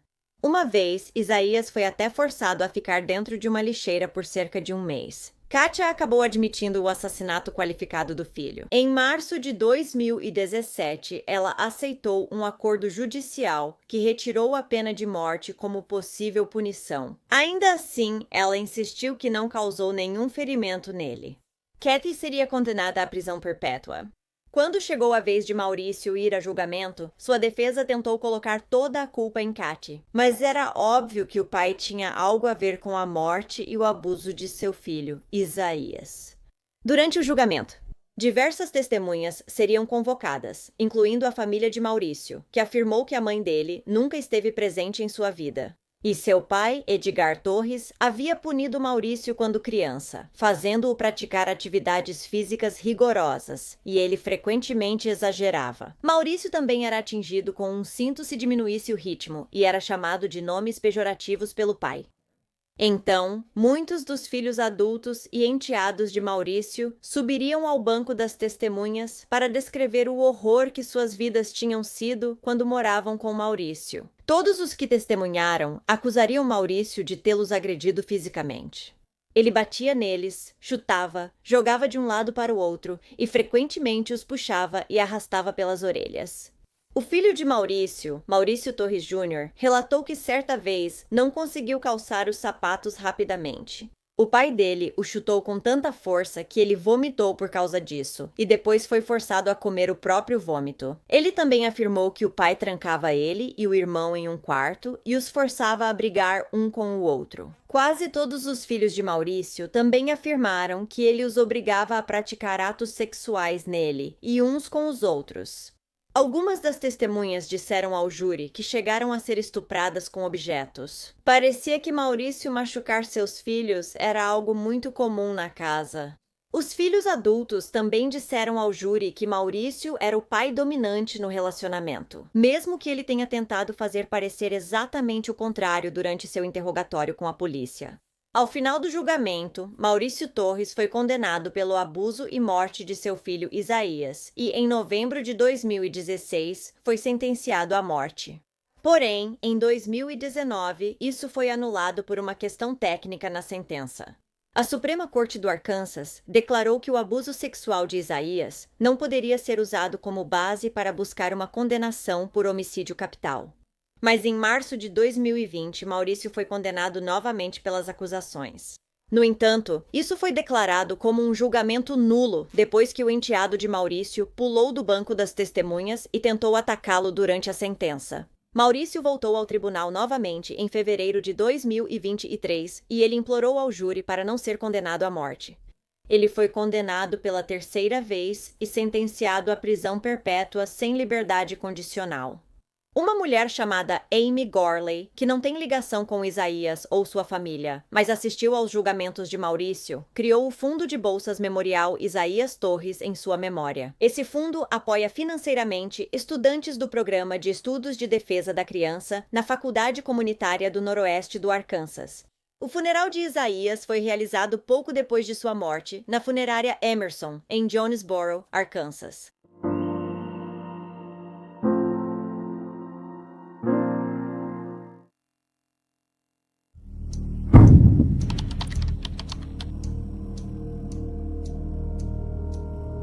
Kaylee Slusher nasceu em 3 de maio de 2010, filha de Sarah Kruger e Jason Slusher, em Napa, Califórnia. Ela era uma menina inteligente que adorava se fantasiar, assistir Sofia 1 e preferia rosa e roxo. Kaylee era uma menina de 3 anos, feliz, animada e sempre sorridente. No verão de 2005, Sarah, mãe de Kaylee, tinha 15 anos quando conheceu um rapaz de 17, chamado Ryan Warner. Eles tiveram um relacionamento breve e usaram metanfetamina juntos. Isso até Ryan se mudar no fim do verão. No ano seguinte, aos 16 anos, Sarah conheceu Jason Slusher em uma casa de drogas. E tanto Sarah quanto Jason já eram usuários ávidos de metanfetamina nesse momento. Os dois começaram a namorar quando Sarah tinha 17 anos e Jason e Sarah foram morar com os pais de Jason. Eles moraram juntos por alguns anos até conseguirem um apartamento no Royal Garden, em Napa. O uso de metanfetamina não era o único problema que Jason e Sarah compartilhavam. Ambos também tinham temperamentos muito violentos, eles brigavam com frequência. E Sarah, em um momento, bateu na cabeça de Jason com uma tábua, e Jason revidou prendendo o braço de Sarah na porta do carro. Uma amiga do casal contou que Sarah e Jason brigavam com frequência. E em um momento, Jason jogou algo em Sarah e Sarah revidou puxando uma faca para Jason. Quando Kaylee nasceu, em maio de 2010, Jason estava preso por prensar o braço de Sarah na porta do carro. Quando Jason foi solto da prisão, ele continuou usando metanfetamina. Mesmo que Sarah estivesse limpa agora, ela parou quando descobriu que estava grávida de Kaylee e permaneceu limpa desde então, devido ao uso contínuo de drogas por parte de Jason e ao fato de Sarah estar limpa. O casal brigava ainda mais e acabou se separando em 2012. Sarah e Kaylee deixaram o apartamento que dividiam com Jason e se mudaram para um novo de 2 quartos no mesmo condomínio. Em algum momento, Jason voltou a morar com elas. Mas em junho de 2013, ele voltou para a prisão porque quebrou os termos da sua condicional ao ameaçar matar Sarah e sequestrar Kaylee. Nos primeiros 3 anos de vida de Kaylee, mesmo tendo um ambiente um pouco instável, ela era uma criança feliz e saudável. Sarah era carinhosa e atenciosa com ela. Na verdade, as pessoas diziam que ela era uma ótima mãe naquela época. Sarah também levava Kaylee para visitar sua família e a de Jason com frequência. Agora, no verão de 2011, Sarah voltou a se conectar com seu ex-namorado Ryan pelo Facebook. Desde então, eles só conversavam online, mas quando Jason voltou para a cadeia em agosto de 2013, Sarah convidou Ryan para ir ao apartamento visitá-la. Inicialmente, ele só visitaria, mas após alguns dias decidiu se mudar para lá. Quando Ryan se mudou, Sarah disse que ele agia como padrasto com Kaylee. Ele brincava, treinava e alimentava ela demonstrando amor. Porém, às vezes, Ryan fazia Kaylee sentar no vaso sanitário por 15 a 20 minutos de cada vez para conseguir evacuar. Agora, Ryan e Sarah discutiam porque Sarah achava que Kaylee estava sentada lá há tempo demais. Ryan dizia a Sarah que Kaylee estava tão constipada que era quase abuso infantil fazê-la segurar o cocô o dia todo. E como Kaylee sentia tanta dor quando finalmente conseguia evacuar, Sarah decidiu que Ryan estava certa e era melhor para Kaylee sentar no vaso sanitário do que sentir dor depois. Infelizmente, após Ryan se mudar, Sarah voltou a usar metanfetamina. As duas fumavam no quarto delas, enquanto Kaylee ficava no quarto dela ou na sala assistindo televisão. Desde o início de dezembro de 2013, Sarah voltou a usar metanfetamina todos os dias. Infelizmente, quando o efeito da metanfetamina passava, Sarah ficava chateada, irritada ou com raiva. No mesmo mês, Sarah descobriu que Ryan tinha um mandado de prisão. Agora, ele quase não saía de casa e mentia até para a polícia sobre seu nome. E como Ryan não saía muito do apartamento, Sarah era quem fazia a maioria das tarefas e ela geralmente deixava Kaylee com Ryan. Ótima ideia! Sarah parecia apaixonada por Ryan, mas o comportamento dele indicava que não sentia o mesmo. Embora ninguém tivesse visto Ryan abusar fisicamente de Sarah, ele era conhecido por ser mentalmente abusivo e controlador. Então esse cara não acrescenta nada mesmo. Sarah aparentemente via Ryan como namorado, afinal ele morava lá e dormiam juntos toda a noite. O que mais ela pensaria? Bem, Ryan não via eles como um casal. Quando Ryan se mudou, Kaylee também começou a chorar mais, e agora ela tinha medo de usar o banheiro. O apartamento também ficou muito mais bagunçado e sujo, e Ryan agora estava impedindo Kaylee de ver os avós. Isso levou os avós dela a acharem que Sarah e Ryan estavam envolvidos com drogas ilegais e colocando Kaylee em risco. Em janeiro de 2014, os avós de Kaylee estavam cada vez mais preocupados com a menina, pois não a viam desde o dia de ação de graças do ano anterior. Sempre que tentavam ver Kaylee, Sarah arranjava desculpas, geralmente dizendo que ela estava doente. Outros membros da família que ainda viam Kaylee começaram a notar hematomas no corpo da menina, incluindo, em certo momento, um grande em seu queixo e pescoço. Ao perguntarem a Ryan sobre o hematoma, ele afirmou que Kaylee tropeçou e caiu na banheira. Quando perguntaram a Sarah sobre o hematoma, ela disse que Kaylee tropeçou em um cesto de roupas e caiu com ele no chão. Logo, Kaylee ficou pálida, cansada e frequentemente doente, vomitando. Então, voltando um mês para dezembro de 2013. Sarah decidiu que queria parar de usar metanfetamina e também não queria mais a droga em sua casa. Ryan não concordou com ela, e isso causou muita tensão e brigas para o casal. Em 9 de janeiro, durante uma discussão, Ryan prendeu a mão de Sarah na porta, causando grave ferimento. Sim, você ouviu direito? Essa já é a segunda vez que Sarah tem a mão prensada em uma porta de alguma forma. Em 23 de janeiro de 2014, Robin, avó de Kaylee, foi ao apartamento e exigiu ver a neta. Mas ela foi mais uma vez impedida, pois Sarah disse que Kaylee estava doente de novo. Mas dessa vez, Robin ligou para o departamento de polícia de Napa para solicitar uma verificação de bem-estar em Kaylee. Ela demonstrou preocupação de que Kaylee estava sob cuidados de dependentes químicos e sendo maltratada. Ela também disse à polícia que Ryan tinha mandado de prisão em aberto e poderia estar armado. A Policial Official Wade foi ao apartamento de Kaylee mais tarde naquele dia. Mas ele concluiu que a situação era perigosa para ele e sua parceira. Ele não pediu reforço e não investigou as denúncias de abuso e negligência infantil. Inseguro, ele é a droga da polícia. Quem mais vai fazer isso? Naquele dia, Robin também tentou várias vezes ligar para o Serviço de Proteção à Criança, para relatar preocupações com Kaylee. Disseram a Robin que não podiam fazer nada e que ela deveria chamar a polícia. Uau, simplesmente uau! No dia 27 de janeiro, poucos dias depois, por volta das 9h40 da manhã, a polícia responderia a uma denúncia de barulho no apartamento de Sarah. Sarah abriu a porta quando os policiais chegaram e, antes que falassem, ela disparou. É ilegal discutir. A polícia acabou indo embora naquele dia porque disseram que não viram sinais de violência doméstica. 2 dias depois, em 29 de janeiro, às 18 horas, Robin, temendo que Kaylee estivesse em grave perigo, mais uma vez procurou a polícia em busca de ajuda. Então, o medroso oficial Wade, junto com outro policial, foi até o apartamento de Sarah para verificar a situação. Quando eles chegaram lá, Sarah tentou impedir que eles vissem o interior do apartamento, bloqueando a porta com o corpo. No entanto, ela fez com que Kaylee fosse até a porta e os policiais notaram na hora que Kaylee tinha hematomas no rosto. Parecia abatida, doente, desnutrida e aflita. Sarah disse que Kaylee caiu da bicicleta recentemente e estava gripada, por isso parecia tão mal. Enquanto estavam lá, os policiais conversaram com Ryan, que lhes deu um nome falso, Ryan Howard. Ele parecia sob efeito de entorpecentes na hora. E enquanto a polícia ainda estava no apartamento, Kaylee chegou a vomitar na frente deles.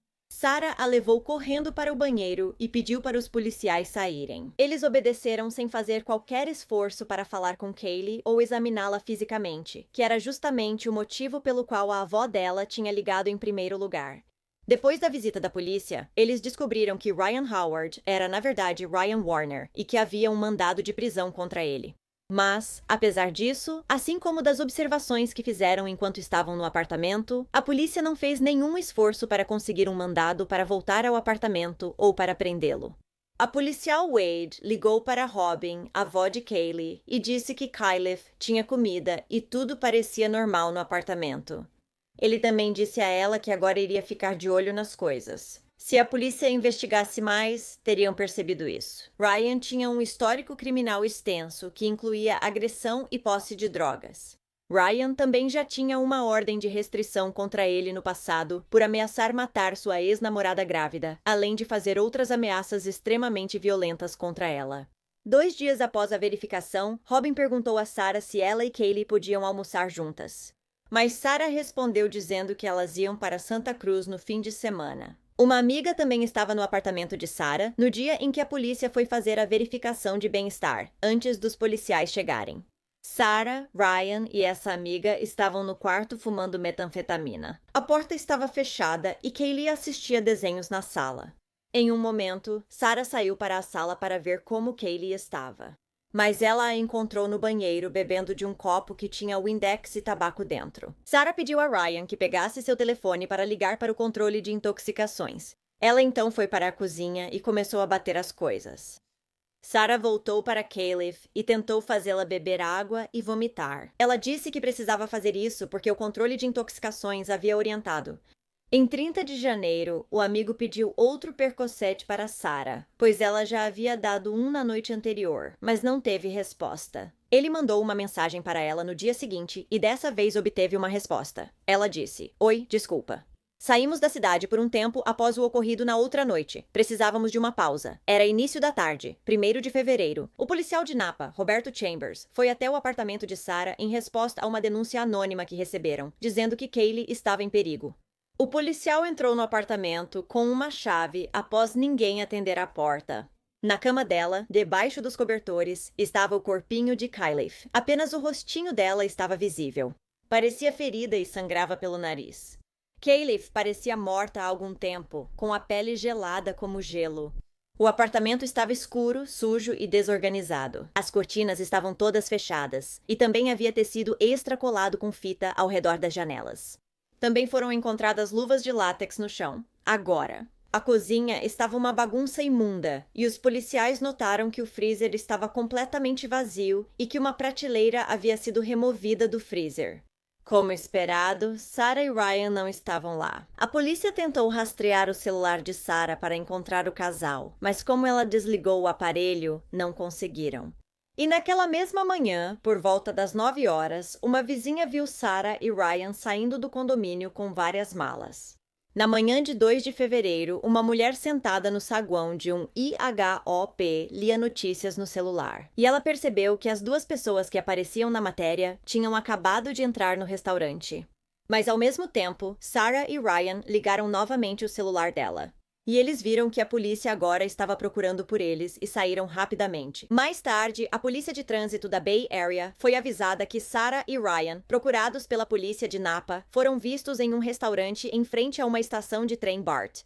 A polícia foi à estação e encontrou Sarah e Ryan. E quando isso aconteceu, Sarah começou a chorar e disse aos policiais que precisava conversar com eles sobre algo ruim que tinha acontecido. Ambos foram presos após a morte de Kaylee. Quando a polícia falou com os vizinhos de Sarah, eles disseram que após Ryan se mudar, Kaylee foi vista brincando fora com bem menos frequência. Quando saía, estava sempre sozinha. Antes, Sarah brincava com ela fora de casa. Vizinhos relataram que, nos últimos meses, Kaylee apresentava muitos hematomas, palidez, comportamento submisso e, recentemente, um olho roxo.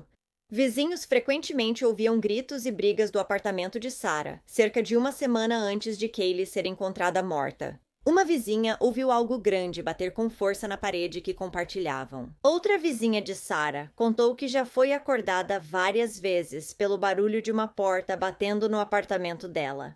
Elas também ouviram Sarah e Ryan gritando com Kaylee e conseguiam ouvi-los batendo nela de vez em quando, mas não chamaram a polícia depois da prisão dela. Sarah contou à polícia em uma entrevista que na manhã do dia 27 de janeiro, ela e Ryan tinham discutido. Ela queria parar de usar drogas, e ele não queria. Sarah realmente mandou ele sair de casa, o que deixou Ryan furioso. E ele tinha jogado uma grande concha de abalone contra a parede. Depois, ele empurrou Sarah contra a parede do quarto e socou a concha 2 vezes ao lado da cabeça dela. Sarah contou à polícia que Ryan disse que só sairia se a polícia fosse lá e o tirasse. E se isso acontecesse, ele chamaria a gangue dos amigos para cuidar dela. Ela ficou assustada e temeu que o serviço de proteção à criança tirasse Kaylee, por isso não agiu. A polícia descobriu que, após saírem do apartamento de Sarah em 27 de janeiro, ela levou Kaylee para a casa de uma amiga por algumas horas e pediu que Ryan arrumasse suas coisas e saísse antes de ela voltar. Enquanto estava na casa da amiga, ela mandou uma mensagem para Ryan. "Espero que você esteja em casa quando eu chegar." "Você está brincando comigo?" ele respondeu. "Eu levantei, fiz panquecas para sua filha, coloquei rolinhos de canela no forno e você acordou me tratando como lixo por nada." Ela disse: "Desculpa, você faz tanto por nós. Desculpa mesmo. Fiquei chateada porque queria ficar agarradinha com você ontem à noite." "O que mais ele faz por vocês, além de panquecas e pãezinhos de canela? Nem preciso dizer." Sarah e Kaylee voltaram ao apartamento com Ryan naquela noite. E no dia seguinte, Sarah mandou mensagem dizendo que se importava com ele. E estava claro que ele não sentia o mesmo por ela. Tudo o que ela queria era se sentir amada. Sarah então contou à polícia que na noite de 29 de janeiro, Kaylee estava bebendo do copo. O copo tinha borrifadas de Windex e um pouco de tabaco do Ryan, que limpava um de seus cachimbos. Mas Sarah disse que Kaylee contou a ela que, na verdade, tinha jogado fora a água suja e colocado água limpa para beber depois disso. Kaylee tinha vomitado várias vezes, mas Sarah achou que era só porque ela poderia ter ingerido um pouco de tabaco. Após Kaylee parar de vomitar, foi colocada na cama e Sarah também dormiu. A polícia também perguntou a Sarah por que ela não chamou os paramédicos quando encontrou Kaylee bebendo do copo que ela acreditava ter envenenado. Sarah disse que foi porque ela e Ryan tinham usado drogas naquele dia. No momento em que Kaylee bebeu o líquido, Sarah estava voltando à consciência do uso de metanfetamina e queria ligar para o Centro de Controle de Intoxicações. Ryan disse que Kaylee estava vomitando como precisava, então não precisavam ligar. Mas quando Sarah acordou na tarde seguinte, no dia 30 de janeiro, ela não conseguiu encontrar Kaylee no quarto dela. No entanto, ela a encontrou deitada no chão do banheiro, e quando Sarah foi pegar sua filha, ela estava rígida e não respirava. Havia também um hematoma nas nádegas de Kaylee que Sarah não tinha visto antes. Sarah começou a gritar que Kaylee estava morta. Ryan entrou no quarto e tirou a menina dos braços de Sarah. Ele então começou a sacudir Kaylee e cutucá-la na barriga, dizendo: "Olha, ela está respirando, ela está respirando." Sarah pediu que Ryan parasse e devolvesse sua filha, e ele obedeceu. Ela então disse para Ryan ligar para o 911, mas Ryan disse que precisava de 10 minutos para se recompor ou inventar uma história. Ele então pegou o corpo sem vida de Kaylee e a colocou de volta na cama. Como Ryan não estava ligando para o 911, Sarah pediu o telefone dela para ele, já que ele estava com o aparelho naquele momento, mas ele disse que ela não podia ligar para o 911. Porque eles pensariam que ele tinha feito algo com Kaylee por causa do hematoma nas nádegas dela. Ele disse que no dia anterior, Kaylee saiu do castigo e levou umas palmadas dele. Ele disse que não achava que tinha batido forte, mas aparentemente sim. Sarah disse para Ryan que umas palmadas não matariam uma criança, e ela achava que provavelmente tinha sido da Kaylee, bebendo do copo de Windex e tabaco pelo resto daquela tarde. E no dia seguinte, Sarah disse que entrou e saiu do quarto da Kaylee para ficar com ela. E o Ryan continuava dizendo que não queria se meter em encrenca por algo que não fez. Então, a Sarah disse para ele que ele podia fugir e que depois que ele fosse embora, ela chamaria a polícia, mas ele não foi. Naquela noite, o amigo do Ryan, Antônio, e seu irmão foram ao apartamento da Sarah. A Sarah contou para a polícia que o Antônio era um membro de alto escalão de uma gangue e que ela tinha medo dele. Aparentemente, o Ryan tinha pedido para o Antônio e para o irmão dele ajudarem eles com a situação, mas o Antônio não queria se envolver. Na verdade, ele nem sabia qual era a situação até chegar no apartamento. Mas quando o Antônio descobriu que a pequena Kaylee estava morta, ele disse para o casal que não podia ajudá-los. Eles precisavam ligar para a polícia, ao que a Sarah prometeu que ligaria, mas claramente não fez isso.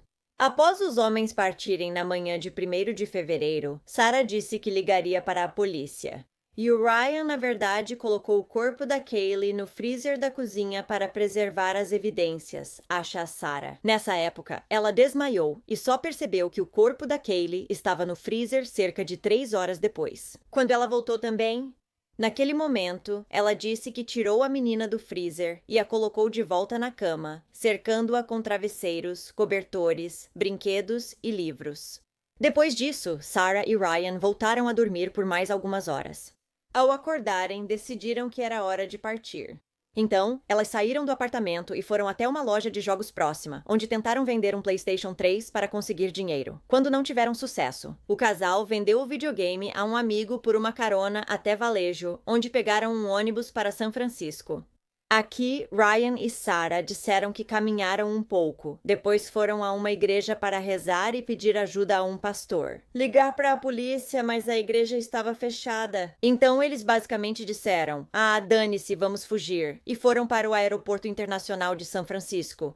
Eles acabaram passando a noite no aeroporto, e por algum motivo, eu acho que provavelmente não tinham dinheiro suficiente. O casal então saiu do aeroporto, depois foi para o IHOP, onde foram vistos, e quando perceberam que estavam sendo procurados.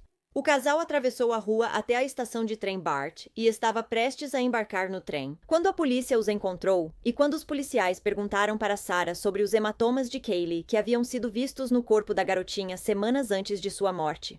Sarah novamente contou a história de que Kaylee havia caído da bicicleta. Sarah contou à polícia que Kaylee ficou com um olho roxo, algo que eles já sabiam. Ela disse que Ryan contou que eles bateram as cabeças quando Kaylee pulou para abraçá-lo. Sarah não estava lá e não tinha razão para duvidar dele. Ela afirmou nunca ter visto Ryan tocar Kaylee, exceto quando lhe deu algumas palmadas. Mas Sarah tinha dito para ele não fazer isso, e Ryan prometeu que nunca mais faria de novo. Sarah disse que Ryan se irritava com frequência, mas não era fisicamente agressivo. Quer dizer, exceto por aquela vez em que ele ficou bravo e prendeu a mão dela na porta. Mas ela disse que não sabia se ele tinha feito isso de propósito ou não. Durante as últimas semanas de vida de Kaylee, Sarah disse que sua filha e Ryan estavam se dando bem. Kaylee sentava no sofá com ele e o abraçava, mas às vezes Ryan ficava bravo com ela por segurar o intestino. No começo, Sarah achou estranho que ele ficasse tão chateado com isso e levasse Kaylee ao banheiro toda vez. Mas ela acabava aceitando porque disse que ouviu Kaylee dizendo para Ryan que o amava e queria que ele fosse seu pai. Eu não sei sobre isso. Quando Sarah encontrou Kaylee morta pela primeira vez, seu primeiro pensamento foi que ela não tinha jogado fora o que estava no copo e que tinha bebido o que estava lá dentro e tinha sido envenenada. Mas a autópsia de Kaylee provou que a teoria de Sarah estava longe da verdade. Kaylee tinha 41 ferimentos externos em seu corpo.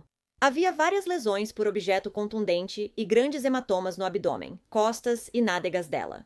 Também havia ferimentos externos nos braços, antebraços, coxas, pernas e joelhos dela, assim como hematomas na testa, bochecha e embaixo do queixo, além de lesões internas no couro cabeludo. Kaylee também tinha uma costela quebrada em processo de cicatrização, que parecia ter ocorrido algumas semanas antes da morte dela. E além disso, Kaylee tinha um segmento de 30 centímetros do intestino que estava necrosado, o que resultou em uma ruptura da parede intestinal dela. E também havia uma lesão por objeto contundente perto da coluna dela. A extensão das lesões no corpo de Kaylee foi resultado de episódios repetidos de traumas graves por objeto contundente. Eram compatíveis com espancamento, não com palmadas ou quedas de bicicleta.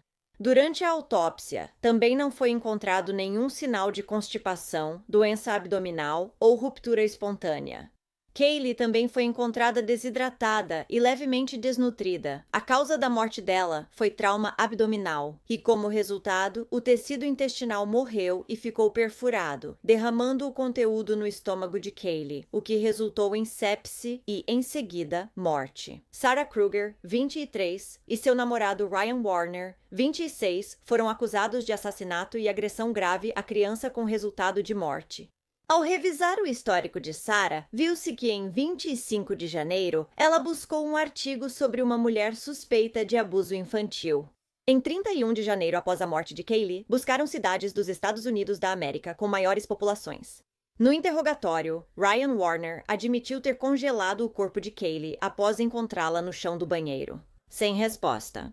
Ele disse que havia enrolado Kaylee em um saco plástico, depois a colocado em uma mala e, em seguida, no congelador. Ele afirmou que ela ficou lá cerca de 6 horas antes de Sarah acordar, entrar em pânico e tirá-la, apesar de Sarah dizer que foram 3 horas. Então foi em algum momento entre 3 e 6 horas. Ele disse à polícia que, antes de fugir, Sarah colocou o corpo de Kaylee na cama, arrumou brinquedos, travesseiros e cobertores ao redor e leu uma história para dormir.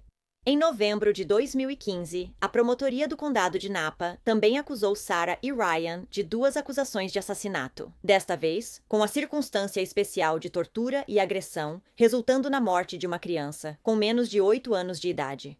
Em maio de 2017, Ryan e Sarah foram a julgamento. A promotoria acreditava que o assassinato de Kaylee foi por tortura e que Sarah cometeu os crimes diretamente ou ajudou e incentivou Ryan a cometê-los. Câmeras de segurança do Aeroporto Internacional de São Francisco mostraram Sarah e Ryan em um trem do aeroporto às 23h15. No dia 1º de fevereiro, Sarah aparece conversando e rindo com Ryan, no vídeo. Ela parece calma e até mesmo repousa a cabeça no ombro de Ryan, tentando se aconchegar com ele. Foram obtidas imagens de segurança de uma Target próxima ao apartamento do casal. Na tarde de 31 de janeiro, um dia após acreditarem que Kaylee havia morrido, o casal foi visto na Target comprando sorvete. E novamente pareciam felizes e sem preocupações. Outro ponto interessante: o prontuário médico de Sarah indica tratamento por lesão na mão em 9 de janeiro. Aqui, ela contou ao pessoal médico que seu namorado acidentalmente prendeu sua mão em uma porta. No dia seguinte, 10 de janeiro, ela foi atendida por lesão na mão em outro hospital. Dessa vez, ela disse que foi uma amiga que prendeu sua mão na porta, então talvez ela estivesse procurando por remédios. Apesar de Sarah ter dito à detetive que entrou e saiu do quarto de Kaylee nos dias 30 e 31 de janeiro, ela afirmou no julgamento que Ryan só a deixou entrar no quarto de Kaylee após ela retirar o corpo do freezer. Sarah afirmou ao tribunal que só deu 3 ou 4 palmadas na filha em toda a vida. Ela afirmou que só gritou com Kaylee uma vez na última semana de vida dela, em 29 de janeiro, quando ela estava sentada no sofá com Kaylee, tentando fazer com que ela comesse um picolé de Pedialyte para reidratá-la, mas Kaylee estava recusando, então ela a puniu e, eventualmente, Kaylee acabou comendo um pouco do picolé de Pedialyte. Sarah disse, porém, que não estava preocupada que sua filha estivesse gravemente doente e que só estava preocupada que sua filha estivesse desidratada. Mas ela achou estranho que Kaylee recusasse um picolé, porque ela nunca fazia isso. Sarah também revelou que o Serviço de Proteção à Criança esteve presente na vida dela e de Kaylee desde que Kaylee tinha cerca de 5 meses até os 2 anos de idade. Sarah também disse que Jason foi para a prisão por causa de um incidente que aconteceu quando ele foi ao apartamento dela, agarrou seu braço e o torceu. Ela disse à assistente do Serviço de Proteção à Criança que mentiu para a polícia. Jason não a agrediu, como afirmou, mas foi atacado por membros de gangue. Depois, ela admitiu no julgamento que o que havia contado ao Serviço de Proteção à Criança era mentira.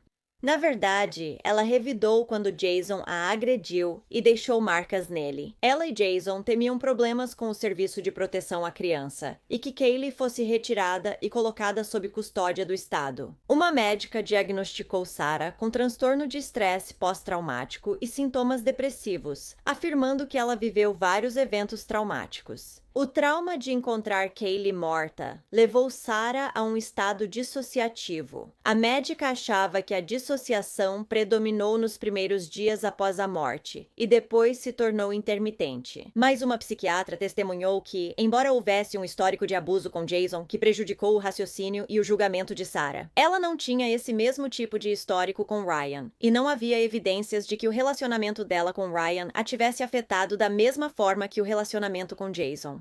E desde que estava sob custódia, Sarah descreveu a uma médica um episódio dissociativo que durou 3 meses após a descoberta do corpo de Kaylee, mas a médica não acreditou. Na verdade, as ações e aparência dela nas imagens da câmera e sua memória dos detalhes na entrevista não eram compatíveis com dissociação.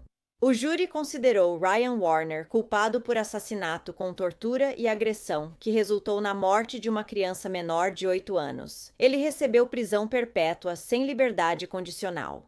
O júri considerou Sarah Kruger culpada pelo mesmo crime, e ela também recebeu a mesma sentença, prisão perpétua sem possibilidade de liberdade condicional. Em janeiro de 2021, Sarah e Ryan recorreram das condenações e sentenças, alegando falta de provas suficientes de que mataram Kaylee intencionalmente. Um tribunal de apelação decidiu que os grandes hematomas encontrados no corpo de Kaylee provavam a intenção de causar dano, mas não a intenção de matar. O tribunal de apelação também considerou o gesto de Sarah de dar um picolé de Pedialyte para Kaylee como prova de que ela queria reidratar a filha e não matá-la. A promotoria de Napa discordou da decisão do tribunal de apelação de que Kaylee não foi morta intencionalmente. Se não houve intenção de matar, por que bater tanto no bebê a ponto de romper seu intestino? Se não houve intenção de matar, por que não chamar um médico quando o bebê gritava de dor, como relataram os vizinhos?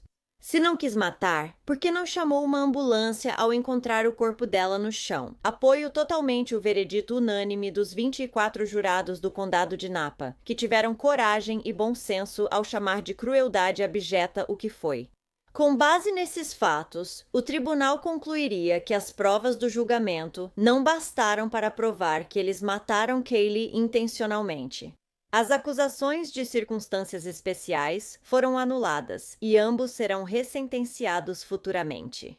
Em maio de 2015, o pai de Kaylee e seus avós, Robin e Benny Slusher, entraram com um processo contra a cidade e o condado no Tribunal Federal. Eles alegaram que o Departamento de Polícia de Napa e os trabalhadores do Serviço de Assistência à Criança não investigaram adequadamente as denúncias de que Kaylee estava sendo abusada e negligenciada. E só 4 anos depois, o processo foi finalmente resolvido. Por 5 milhões, o pai de Kaylee recebeu 2,5 milhões e os avós receberam os outros, 2,5 milhões.